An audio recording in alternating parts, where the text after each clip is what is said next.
Hello, this is Tyrone doing my week 8 reflection video for the class.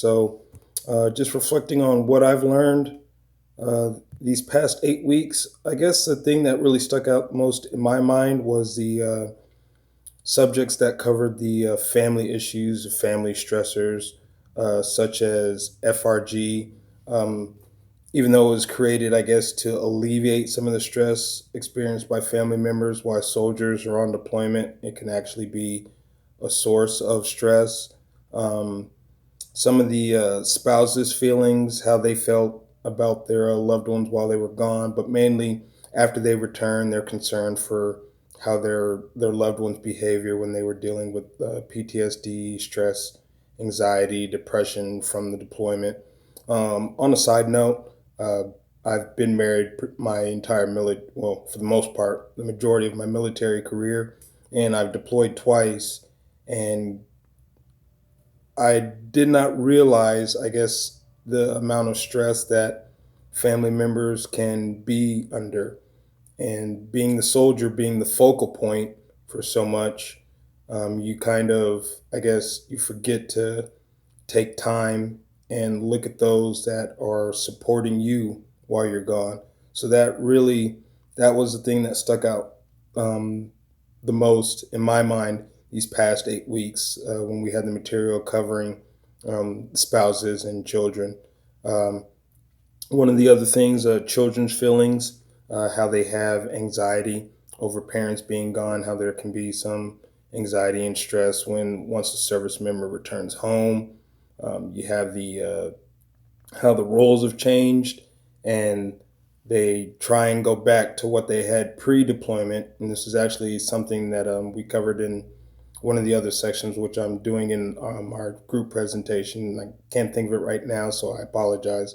Shooting off the hip on this one, but during reintegration, you want to assume a new norm, and this is very important because the person you are once you return home from deployment is not the person that you were when you left. So now you have to adjust to that new person as well as the family does. So you might need to redefine roles so it's not as much of a stress and strain should you have another deployment. One of the other things in terms of reflection, availability of military services, I didn't realize, the strain that can put on reservists and National Guard members not being in the immediate vicinity of a military installation.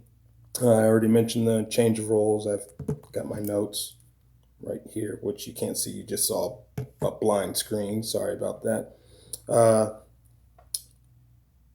how soldiers' depression, rage, anxiety, and PTSD affects the family.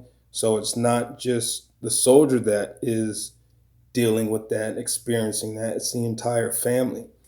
Um, I was very interested in learning about the focus program and how the family is the focus, making sure that the spouse relays their feelings, and as well as the children, how you have couples counseling, you have parental counseling, you have family counseling, and making the family the focus so they can deal with what they're feeling. Um, in terms of my future plans, how I intend to apply this knowledge, certainly going to make a deliberate effort in inquiring about if, in the course of treating soldiers, do they have families? How are their families doing? Uh, Inquiring about the possibility of maybe doing joint counseling or just meeting with their family members, spouses, and their children and offering services to them. And, the soldier comes back and you're dealing with, excuse me, PTSD and all these other spotlight issues, and the family can often get pushed to the side. So you want to make sure that they're receiving the same support that they've given to their service member during deployment. So it's been an interesting 8 weeks. And moving on to other things, I won't say bigger and better, but everybody take care, and we'll see you in the next class. Bye.